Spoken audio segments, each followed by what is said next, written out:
Dnes som v Landau, v spoločnosti, ktorá sa zaoberá Hamann SRO alebo Hamann Engineering SRO s Vincentom Hamanom, 3x Hamann.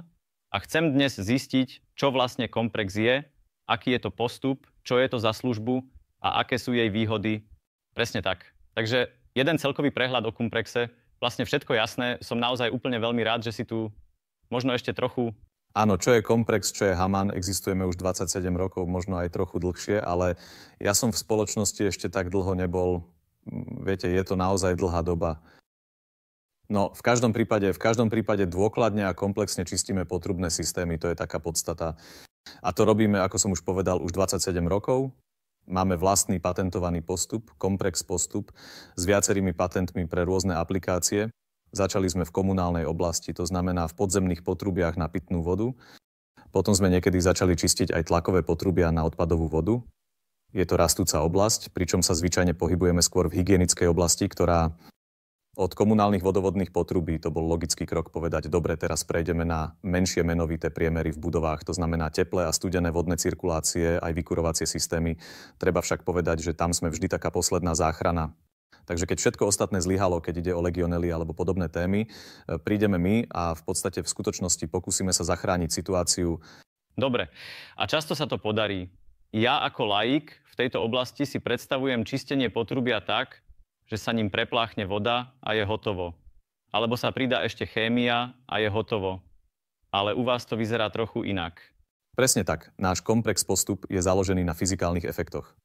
Nepoužívame žiadnu chémiu. V konečnom dôsledku používame len stlačený vzduch a vodu.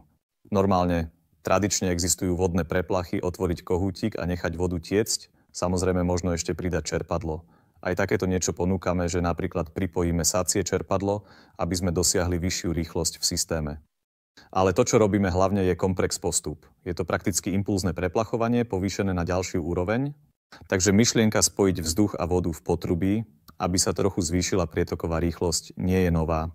A ako som už povedal, robíme to už 27 rokov a to nepretržite, ale spôsob, akým to robíme, je trochu iný, ako sa bežne ponúka na trhu a to je dôležité. Preto máme na to patenty. A jednou z výhod je, môžeme ušetriť obrovské množstvo vody. Môžeme vyvinúť oveľa väčšie sily, ako by to bolo pri preplachovaní vodou. Rozpadá sa potrubie, ktoré sa môže rozpadnúť? Alebo ešte stále drží, alebo nie? Nie, nerozpadne sa. Stále pracujeme pod systémovým tlakom. To znamená aj pre laika, že ak sa vodovodné potrubie zvyčajne prevádzkuje s tlakom okolo 4 až 5 barov, zostávame pod týmto tlakom. Rovnako v priemysle, čo bolo naše tretie pole, do ktorého sme sa vyvinuli. Ak sa tam prevádzkuje chladiaci systém s tlakom 6 barov alebo podobne, to neprekračujeme, pokiaľ sa to nedohodne s klientom a postupne sa k tomu nepristupuje. Zákazník hovorí, že je to super, môžeme ísť ešte trochu vyššie, aby sme dosiahli ešte väčšie efekty, avšak viac tlaku neznamená vždy vyšší čistiaci výkon. To je v konečnom dôsledku vyvažovanie parametrov. A v konečnom dôsledku sme pritom veľmi šetrní. A teraz si spomenul všetky výhody, najmä veľmi veľkú úsporu vody. Máte nejaké testy, máte nejaké konkrétne čísla, koľko sa skutočne ušetrí celkovo? Samozrejme, vždy to trochu závisí od aplikácie, ale máme veľmi veľa produktových testov, k tomu sa ešte neskôr krátko vrátime, kde ide naozaj o produktové potrubia v priemysle, to znamená v spotrebnom priemysle, čiastočne aj vo farmaceutickom priemysle, kde v porovnaní s tradičným preplachovaním vodou, čo je stále najmodernejšia technológia, môžeme ušetriť až 97% vody. Niekedy sa takmer hanbím povedať tieto čísla, pretože ti to najprv nikto neverí. Znie to divoko, ale je to naozaj tak. A nerobíme to len tu na našich skúšobných zariadeniach a dokážeme to tam vytvoriť, ale máme aj skúsenosti, že keď dosiahneme 97% tu v testovacom zariadení, tak stále dosiahneme 90-93% v skutočných podmienkach v produkčnom zariadení.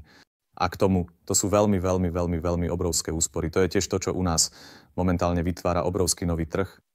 Celá téma udržateľnosti. Je to na každom jazyku. Šetriť zdroje, šetriť vodu. Voda je nesmierne cenný a veľmi cenný zdroj a my môžeme prispieť dosť významne a veľmi významne práve teraz k vode, k čisteniu vodou. Normálne treba vodu ešte aj zohriať, ak chcete byť teraz udržateľný, je to samozrejme problém. Presne tak, čiastočne aj tam, keď sme teraz v oblasti pitnej vody, samozrejme nie podzemné potrubia na pitnú vodu. Tam to zvyčajne prebieha cez preplachovanie vodou, ktoré však narazí na svoje limity, pretože nedokáže mobilizovať a odviesť toľko, koľko dokážeme my. Tam sa nezohrieva. Ale pri veľmi mnohých produktoch je to skutočne tak, že teplo alebo teplota prispievajú k úspechu čistenia. Existuje niečo, čo sa nazýva Sinnerov kruh. Toto je teória, ktorá hovorí, že sú 4 faktory potrebné pre úspešné čistenie. Prvým je mechanická sila, čo sme v podstate v tomto prípade my. V podstate. Táto oblasť bola doteraz veľmi zanedbávaná, pretože zvýšením prietokovej rýchlosti možno uvoľniť len veľmi obmedzené sily. Potom je tu faktor času, faktor teploty a faktor chémie. A tento zmyslový kruh v podstate nehovorí naozaj nič iné, ako že keď zvýšim jeden faktor, môžem znížiť ostatné. Teda ak mám veľa času, možno potrebujem menej mechanickej síly, menej chémie, menej teploty. Na druhej strane, ak zvýšim teplotu, môžem s rovnakou mechanickou silou a chémiou možno ušetriť veľa času. A v tomto prípade prichádzame k tomu, že hovoríme, že úplne vynecháme chémiu, ako to často býva, potom potrebujem výrazne viac času, teploty a mechanickej sily. Nemám čas ani teplotu. Áno, toľko sily, veľa sily. A tu prichádzame na rad my. Sme veľmi dobrí v tom, pomocou komplex postupu vnášame mechanickú silu do potrubia, veľmi náročné. A tým môžeme, okrem teploty, ktorú môžeme ušetriť v produktových systémoch alebo produktových potrubiach, ktoré sa čistia, ušetriť aj čas, čo môže byť prospešné v rôznych situáciách a aplikáciách. A aj tam je to tak, že namiesto toho, aby sme čistenia napríklad 80 stupňovou vysokoteplotnou vodou, môžeme navyše čistiť len 18 stupňovou studenou vodou. To je samozrejme obrovská úspora energie a tým pádom aj veľmi dobré pre snahy podnikov o udržateľnosť určite. A potom sa veľmi, veľmi často stáva, že ušetríme aj medzi 60 a 80% času. A keď si uvedomíme, koľko čistiacich procesov je napríklad v priemysle, a to v rôznych odvetviach, ktoré jednoducho len zaberajú čas, teda sa medzi tým nič iné nerobí, jednoducho sa musí vyčistiť systém. To je tiež obrovská výhoda, pretože menej prestojov znamená viac potenciálneho a zároveň aspoň produkčného času, viac výstupu a viac výnosu. Super. Stručne sa venovať komplexu. Rozlišujete medzi službami a výstavbou zariadení. Mohol by si k tomu niečo povedať? Pochádzame zo služieb, to je to, kde sme pred 27 rokmi začali, ako som povedal, v systéme pitnej vody. A stále je to v obciach hlavne o službách. Niekedy sa v čističke odpadových vôd vyskytne aplikácia, kde tiež inštalujeme zariadenie. Väčšina je však stále služba. A to isté platí samozrejme aj pre inštalácie pitnej vody, teda vodovodné potrubia v budovách, povedané jednoducho, alebo aj vykurovacie potrubia. Jednoducho nie je dopyt, aby sa oplatilo nainštalovať zariadenie natrvalo. To znamená, že stále prichádzame ako poskytovateľ služieb. Na to máme v konečnom dôsledku aj 25 servisných zariadení. Vozidlá potom. Presne tak, je to Sprinter s 3,5 tonovým prívesom. Je tam kompresor, je tam dieselový agregát, určite. Prichádzame s prívesom, to znamená Sprinter plus 3,5 tonový príves, ktorý v podstate funguje autonómne. To znamená kompresor, agregát vo vnútri a tlaková nádoba, softverové riadiace systémy, ktoré v podstate riadi impulzy. A few more details about. S týmto sme na cestách po celej Spolkovej republike. Pravidelne sme na cestách aj v nemecky hovoriacich zahraničných krajinách, takže DACH všeobecne, ale aj v ďalších európskych krajinách.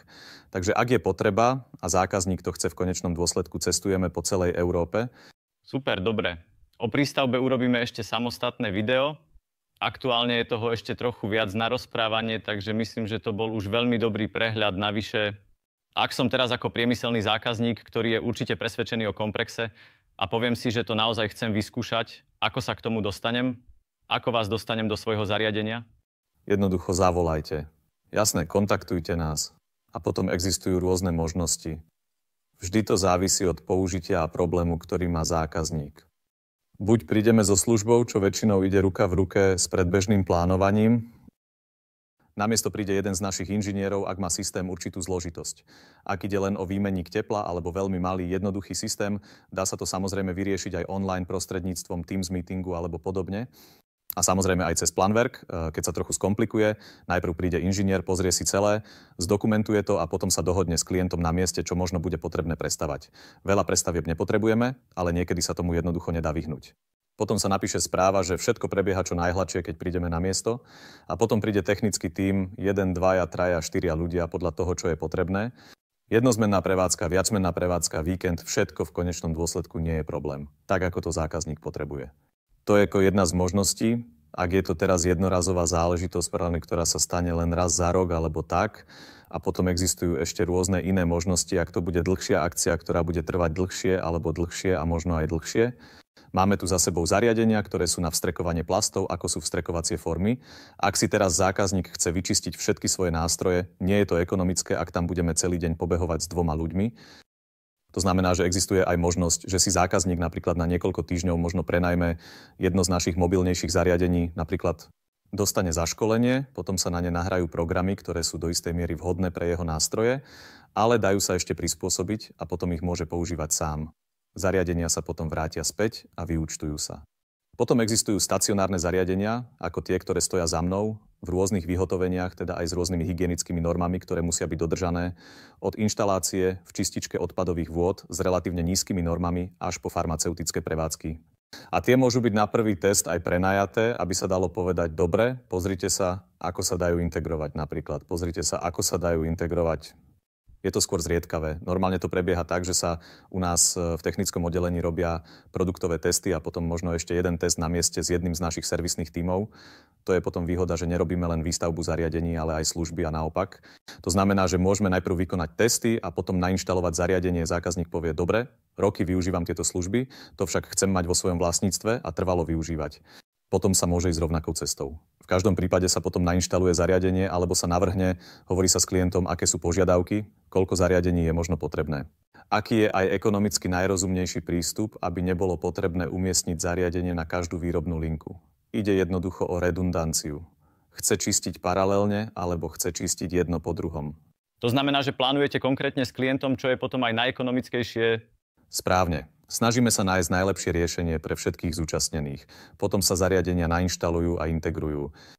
Takže máme mobilné riešenia, máme servis a máme pevnú integráciu, ktorá potom tiež komunikuje s centrálnym riadením zákazníka a je pevne integrovaná do procesov. To je to, čo uprednostňujeme povedané na konci.